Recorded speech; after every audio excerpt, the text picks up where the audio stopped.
ये कलंक मिटा दीजिए आपकी।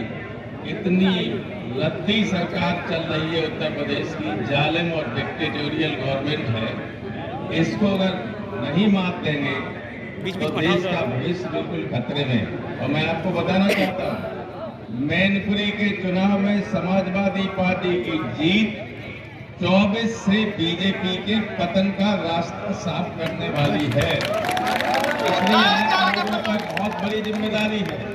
दिल्ली में सारी पार्टियों के बड़े नेता हमसे पूछते हैं कि हम लोगों की सबकी निगाहें मैनपुरी पे लगी हुई है, आपने मैनपुरी में हरा दिया तो 24 से हम दिल्ली की सत्ता से बीजेपी को बेदखल कर देंगे, कोई रोक नहीं सकता। इतना महत्वपूर्ण जब से चुनाव हुए मैनपुरी में, जो नए लड़के हैं उन्हें नहीं मालूम होगा, 77 से लेके अब तक हमेशा समाजवादी पार्टी चुनाव जीतती रही। भोगांव पहले फैसलाबाद लोकसभा में जुड़ा हुआ था, अब ये बैठे और खड़े हो जाओ। अच्छा, आपकी वादा करो हाथ उठा के कि डिम्पल को जिताएंगे, और ये भी वादा करो कि अपने गांव में एक महीने देंगे जो पड़ न जाए।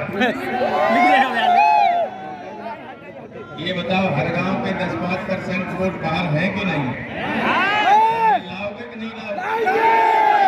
इज्जत दांव पे लगी हुई है, सब लगा दीजिए आपकी गांव पे। और जो एजेंट बने नहीं छोड़े, डिब्बे पर निगाह रखें और साथ साथ जांच जमा करवाने। बेईमानी हो जाती है, यहाँ से ईवीएम जाती है, जमा करते वक्त बदल दी जाती है। अपनी मशीन का फोटो भेज लीजिए, नंबर ले लीजिए, सील होने के बाद तो पीछे जाइए, जमा करवाओ, उसके बाद जाओ। ये नहीं कि बैंक में वोट पड़ गए चले गए, ये नहीं होना चाहिए। जो एजेंट बने ध्यान रखें, हमें कोई भाषण नहीं देना। मैं आपको असली बात बता रहा हूँ, अगर ये किया होगा तो हमारी सरकार आज उत्तर प्रदेश में होती।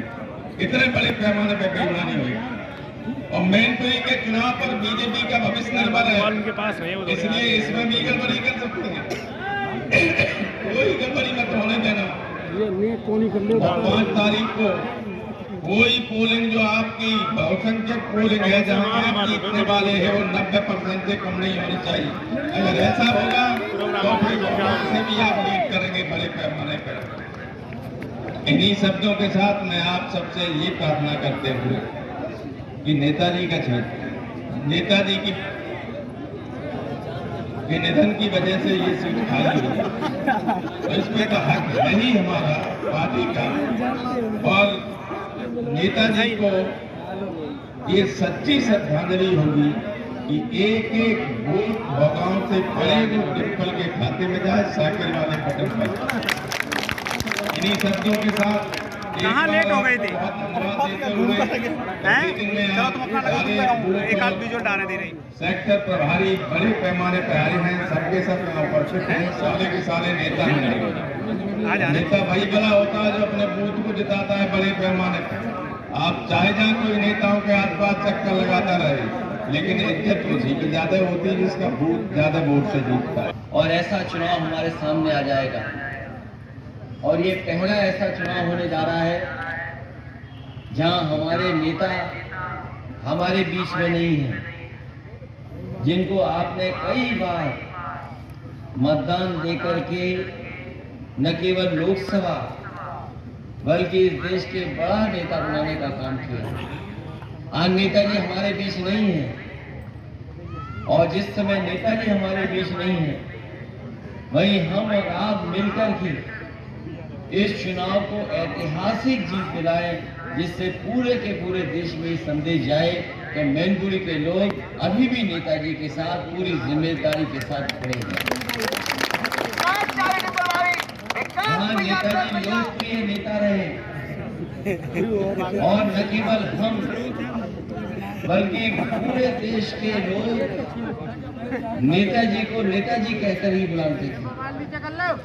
और ये क्षेत्र वो है जिसने नेताजी को नेताजी बनाने का काम किया है। हालांकि इस क्षेत्र में हमारी पार्टी आगे पीछे रहती रही है, लेकिन इस बार मैं कह सकता हूं कि भूगांव की जनता ने भी मन बनाया है कि समाजवादी पार्टी को ऐतिहासिक वोटों से जिता करके भेजेंगे। अभी मैं शामिल हुआ था कार्यक्रम में जसवंत नगर विधानसभा के ब्लॉक सैफई के कार्यक्रम में, और वहां की बड़ी संख्या में हमें कार्यकर्ताओं से मिलने का मौका मिला। मैं ये कह सकता हूं कि जहां बढ़त होगी हमारे वोटों की जसवंत नगर से। हालांकि जसवंत नगर लोकसभा में सबसे ज्यादा वोटों से जिताता है, और इस बार जो माहौल नजर आ रहा है, जिस तरीके से नेताजी के न रहने पर यहाँ का एक एक कार्यकर्ता, एक एक नेता ये मन बना करके बैठा है कि चाहे हमें पहले से ज्यादा मेहनत करनी पड़े, पहले से ज्यादा परिश्रम करना पड़े, हम कर करके हर विधानसभा से समाजवादी पार्टी को जिताने का काम करेंगे। मुझे याद है इसी मैदान में मैं आलोक साकी जी के लिए वोट मांग के गया था, और उस समय मैंने मैदान में जोश देखा था। हमारे पत्रकार साथी जानते होंगे, ऐसा ऐतिहासिक कार्यक्रम और ऐसा जोश भरा कार्यक्रम नहीं हुआ होगा, जहां मंच से लेकर के हमारे जो सामने बल्लियां लगी रहती हैं उस तक को उस सामने आगे आने का काम किया था हमारे कार्यकर्ता साथियों ने।